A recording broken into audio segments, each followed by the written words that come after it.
Petit 2 donc à Combes et la loi de 1905. Nouvelles élections législatives, 4 ans après 1898, donc en 1902, et c'est une victoire du bloc des gauches, dominé par le Parti radical qui a été fondé en 1901.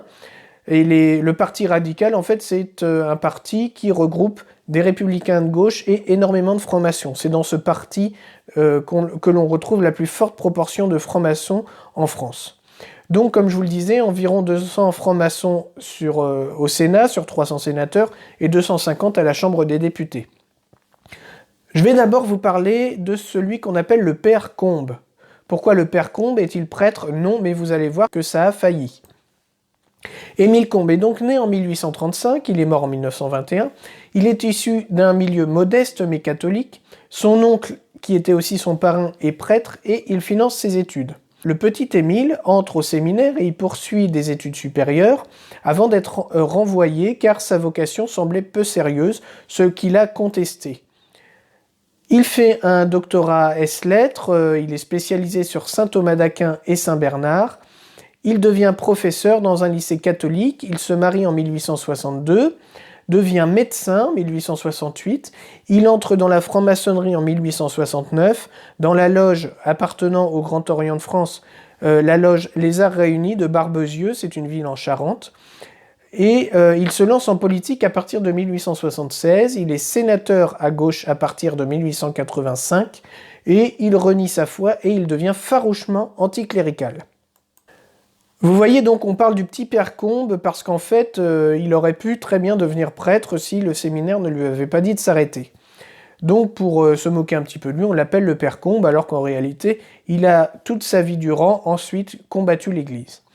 Combes a finalement vécu la même colère qu'Anakin en quelque sorte, et n'oubliez pas, la peur est le chemin vers le côté obscur, la peur mène à la colère mène à la haine mène à la souffrance. En 1902, Pierre Waldeck-Rousseau peut continuer de gouverner, mais il est malade et il renonce au pouvoir. D'ailleurs, il va mourir en 1904.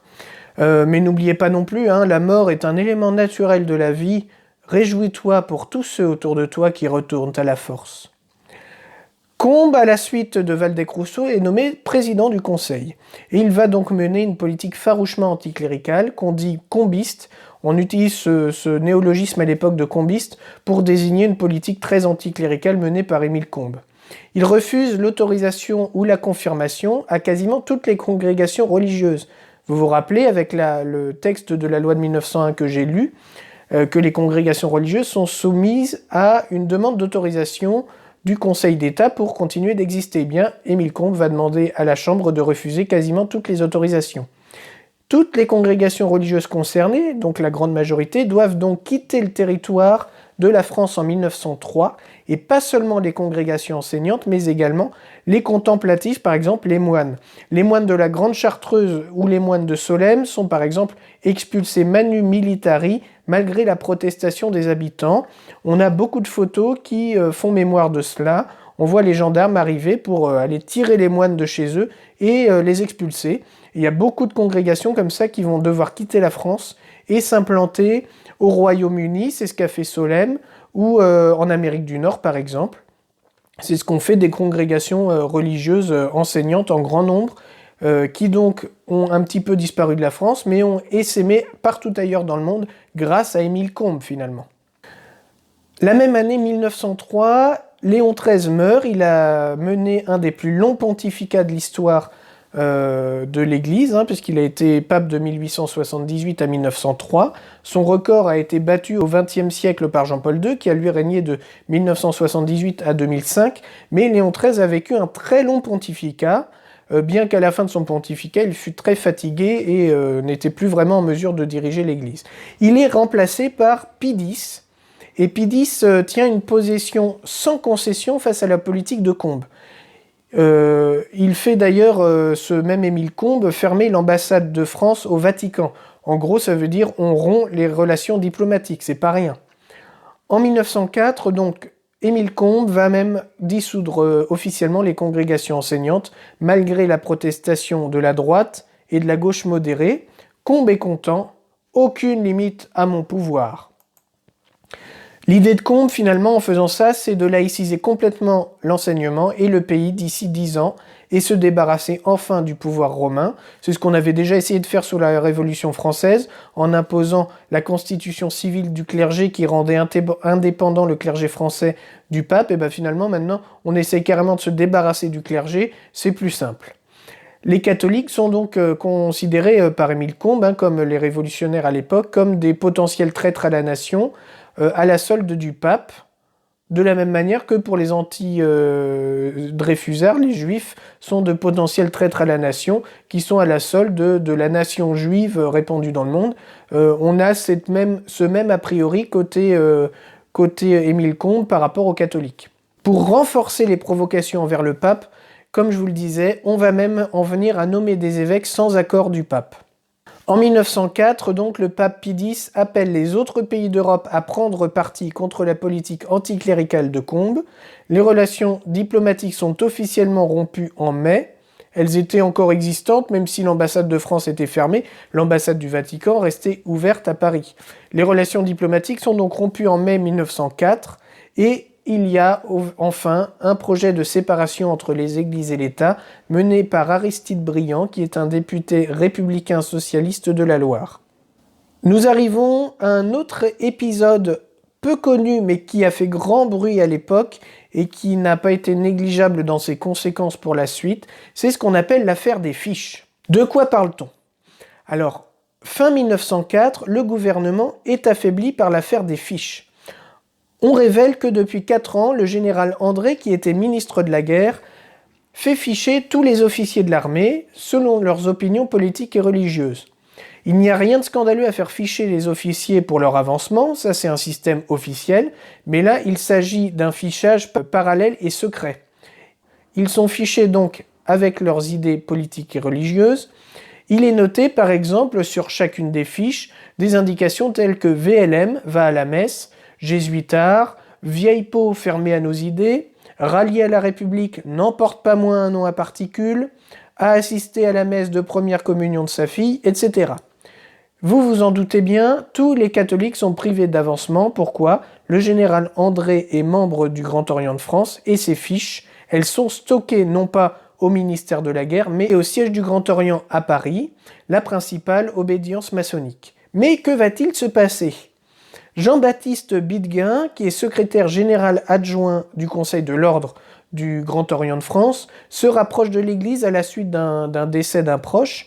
Il se rapproche de l'Église à ce moment-là, en fait dès 1902, et avec le conseil d'un prêtre à qui il se confiait beaucoup, il va décider de transmettre un paquet de fiches au député nationaliste de Neuilly, qui s'appelait de Villeneuve, et cela fait éclater l'affaire au grand jour. En octobre 1904, Villeneuve brandit des fiches dans la Chambre des députés. Vous imaginez le scandale.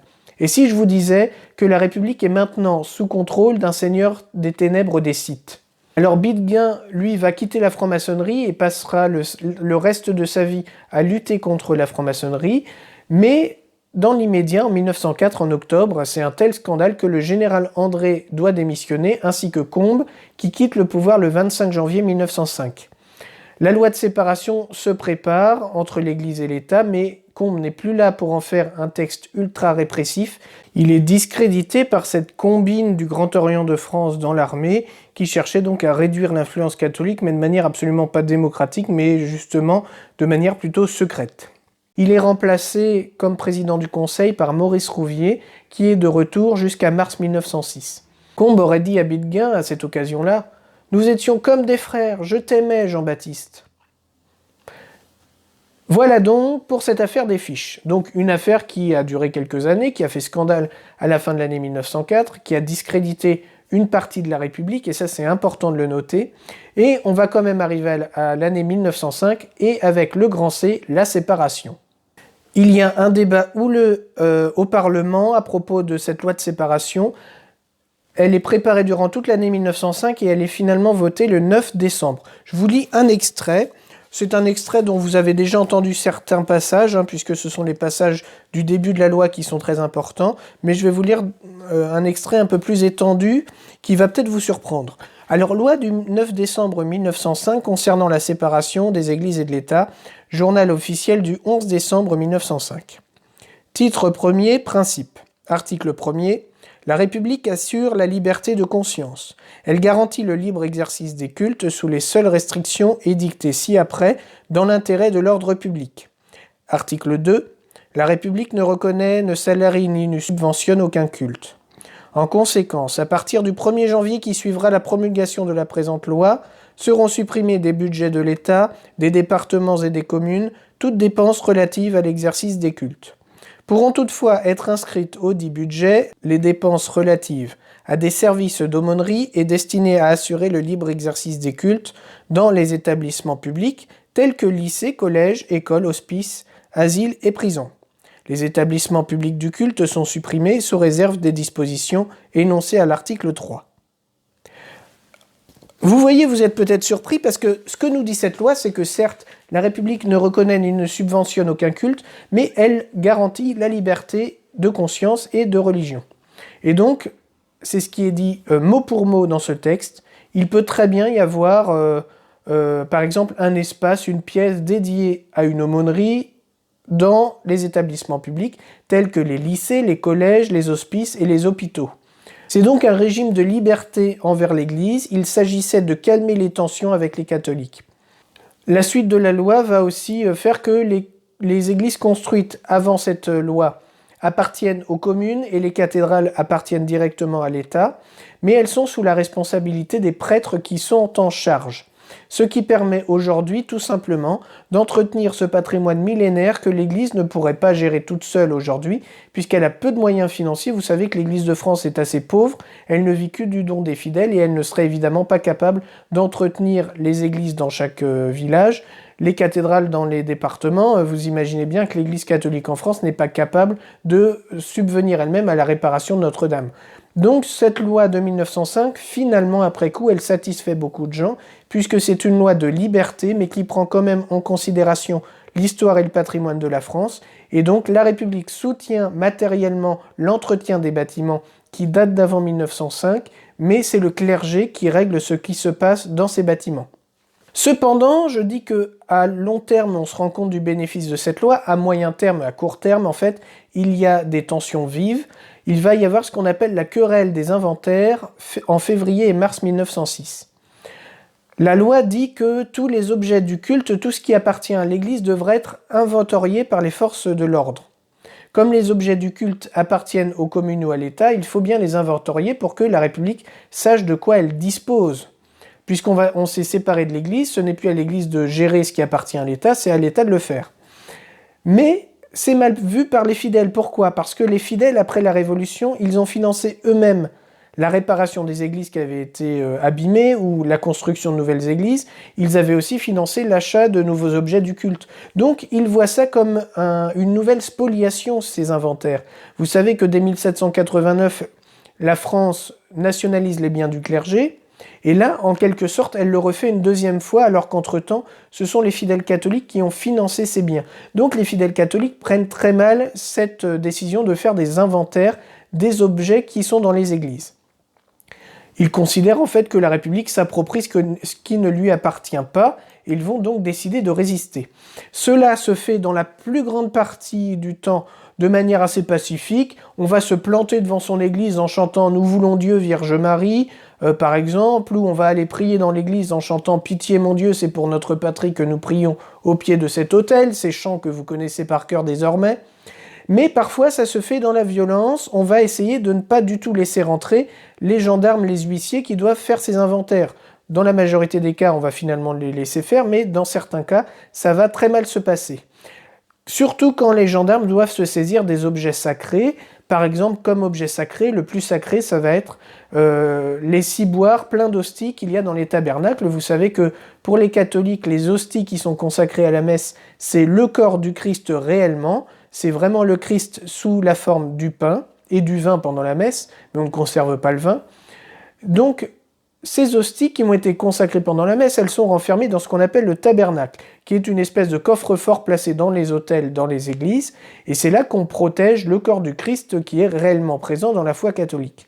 Vous imaginez bien que quand les gendarmes vont chercher à se saisir des ciboires, c'est-à-dire ces vases sacrés qui contiennent les hosties, ça va être vu comme un sacrilège, c'est-à-dire une insulte et même une attaque physique envers Dieu, envers le Christ qui est présent dans ce ciboire.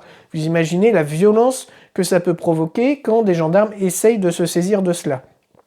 Dans la plupart des cas, en réalité, les prêtres se seront arrangés pour enlever les hosties des ciboires que les gendarmes doivent inventorier, comme ça calme le scandale. Mais dans certains cas, ça n'a pas été possible ou ça n'a pas été fait, et ça va provoquer un éclatement de violence. Je vais vous lire des extraits d'exemples qui sont rapportés par le fameux Pierre Miquel dans son livre que j'ai lu pour vous. Partout, les actes de résistance se multiplient. Un ouvrier, Régis, est tué dans un village de Haute-Loire.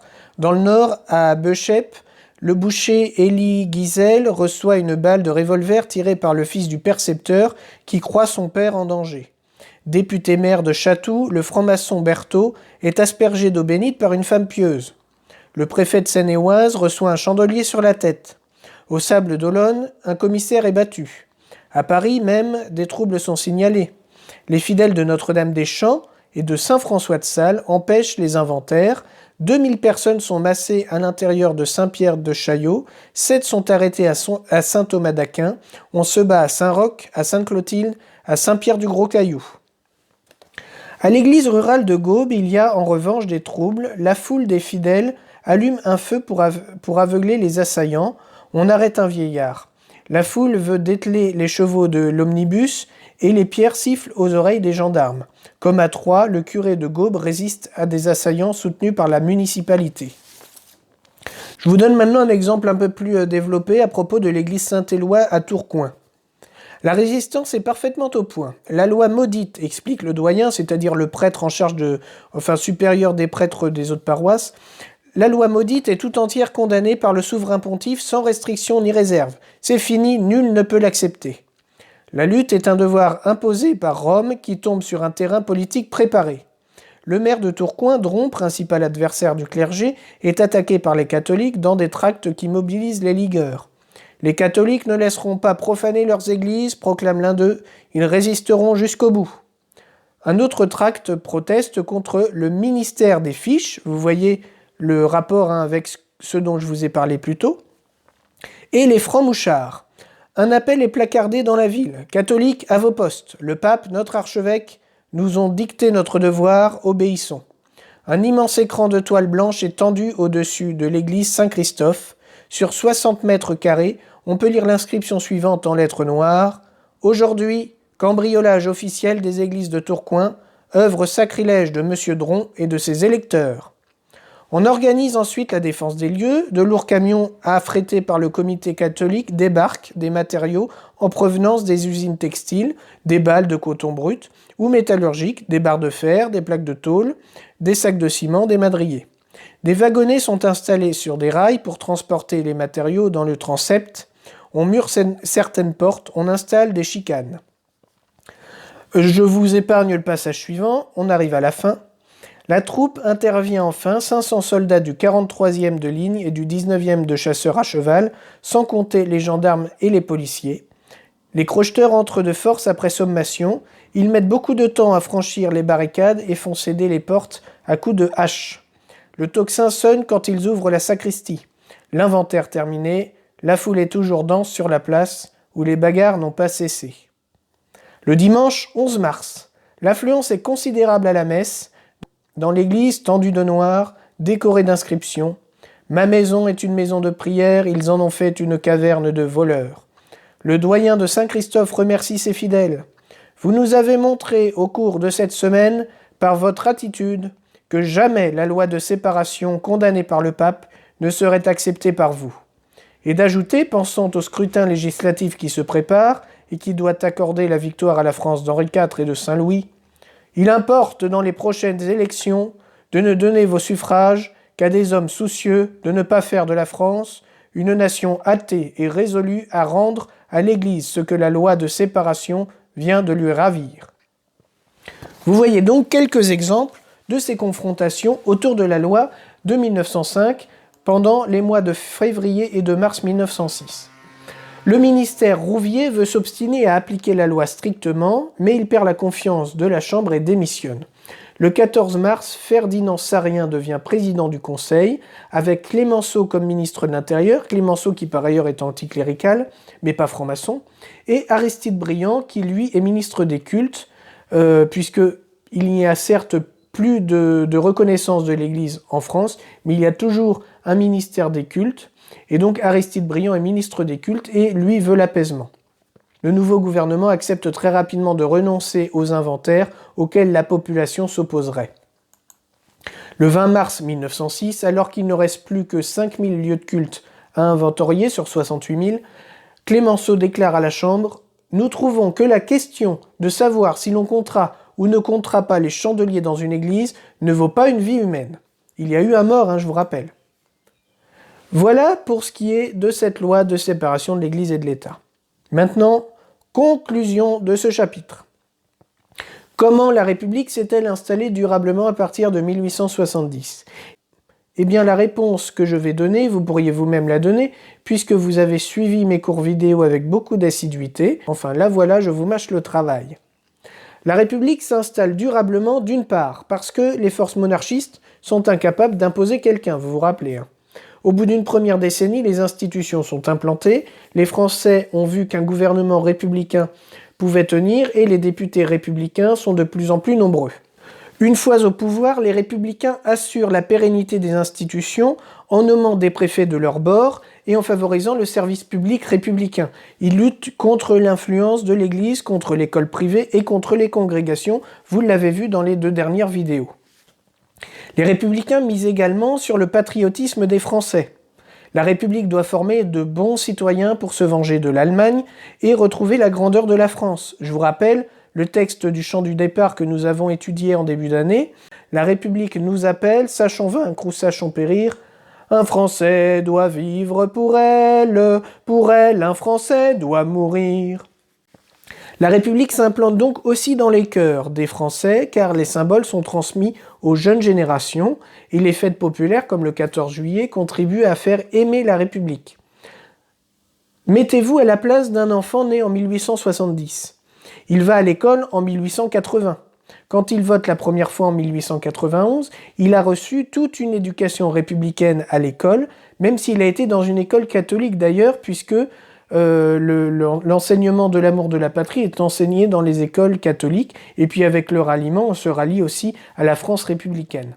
Ce petit Français né en 1870, il a aussi participé aux festivités de la fête nationale du 14 juillet, il a aussi appris la Marseillaise par cœur, et il a appris l'amour de la patrie. Le patriotisme, donc je vous le disais, même dans les écoles catholiques est enseigné, puisque c'est un commandement divin. C'est un des 10 commandements, vous savez, tu aimeras et tu honoreras ton père et ta mère. Ça, c'est le fondement du patriotisme pour la religion chrétienne. Comment on aime et on honore son père et sa mère, c'est de leur vivant, mais c'est aussi de leur mort en perpétuant ce qu'ils ont fait, leur œuvre, leur mémoire, et donc par extension, toute l'œuvre et la mémoire des ancêtres qui nous ont précédés. Et on va devenir patriote par ce commandement divin pour les chrétiens. Donc on va vouloir préserver la mémoire et le legs des pères, et la mémoire et le legs de nos pères, c'est ce qu'on appelle la patrie. Pater en latin, le père, et la patrie, c'est vraiment la terre de nos pères. Excusez-moi pour cette extension, mais vous le savez, j'aime bien faire un petit peu d'étymologie. Cette implantation de la République ne se fait pas sans heurts, vous l'avez vu. L'affaire Dreyfus déchire toute la France entre anti-Dreyfusards, qui sont soit antisémites, soit veulent protéger l'armée coûte que coûte, et Dreyfusards, qui dénoncent l'antisémitisme et la raison d'État face à la vérité de la justice. La crise boulangiste contre la République parlementaire révèle aussi une tendance politique qui existera tout au long du siècle suivant. Ensuite, les combines secrètes telles que l'affaire des fiches du Grand Orient discréditent la République. Une grande partie des élus sont, vous le savez, francs-maçons, je l'ai déjà dit, j'ai déjà donné des chiffres, et donc forcément, quand un scandale comme l'affaire des fiches éclate, c'est toute la République parlementaire, encore une fois, qui est impliquée, même si tous les francs-maçons n'ont pas participé à cette combine de l'affaire des fiches. On discrédite donc la République parlementaire, et cette république parlementaire est aussi discréditée par l'instabilité ministérielle et la corruption. Instabilité ministérielle avec tous les gouvernements qui succèdent et la corruption comme par exemple le scandale de Panama ou les trafics de Légion d'honneur dont j'ai déjà fait mention. En 1906, cependant, la République semble se remettre de ses conflits. Aristide Briand ordonne la fin des inventaires et Alfred Dreyfus est réintégré dans l'armée, tandis que les cendres de Zola entrent au Panthéon. Le contexte social reste cependant difficile, il y a des grèves violentes. La section française de l'Internationale ouvrière obtient 78 sièges à la Chambre aux élections d'avril 1906, alors qu'elle n'a été fondée qu'un an auparavant. Le mouvement ouvrier devient une question centrale et qui sera l'objet de notre prochain chapitre. Voilà pour ce long chapitre d'histoire de la Troisième République à distance. Terminé maintenant il est. Un grand plaisir j'ai eu à vous le donner, avec des détails qu'en classe, pas le temps de développer je n'aurais eu. Les prochains chapitres plus courts seront d'ici le 4 juillet. Sachez toutefois qu'il me tarde de vous revoir, pour une fois. Laisse-moi te regarder avec mes propres yeux. Ces vidéos sur le thème de Star Wars sont maintenant finies, je vous laisse explorer le programme télé actuel pour deviner quel sera le prochain thème. À bientôt.